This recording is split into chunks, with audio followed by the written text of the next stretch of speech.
கஷ்டப்பட்டு குவாலிஃபயர் ஒண்ணுக்கு வந்திருக்கோம்டா.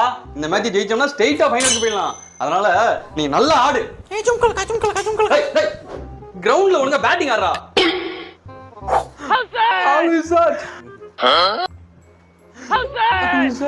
டேய் நிதிஷ், கொஞ்சம் நல்லா பண்ணிக்குறா. வெள்ள பண்ணியா கரு பண்ணியா? பேட்டிங். டேய் வெறும் 160 ரன் தான் அடிச்சிருக்கான். எப்படியா டிஃபன் பண்ணி குடுறா. டிஃபனா? இட்லியா பூரியா தோசையாப்பா? டேய் டிஃபன் இல்லடா, டிஃபன் பண்ணி குடுறா. டிஃபனா? இப்ப பாரு. 56 6 4 6. டேய் ஒழுங்கா போறா. டேய் ஊர்பா காட்டுடா. ஐயோ டேய் அங்க அப்புறம் ஈஸியா ஒரு கேட்ச் வருதுடா. இத புடிச்சினா மேட்ச் இப்பவே மாத்திடலாம்டா. இதுல பிடிக்கணும் அவ்வளவுதானே. இப்போ எப்படி குடிக்கிறேன்னு பாரு. ஐயோ மிஸ் ஆயிடுச்சே. டேய் சாரிப்பா, நான் இப்படி போயிடுறேன். நான் ரிவர்ஸ் கப் இப்படி போயிடுறேன்.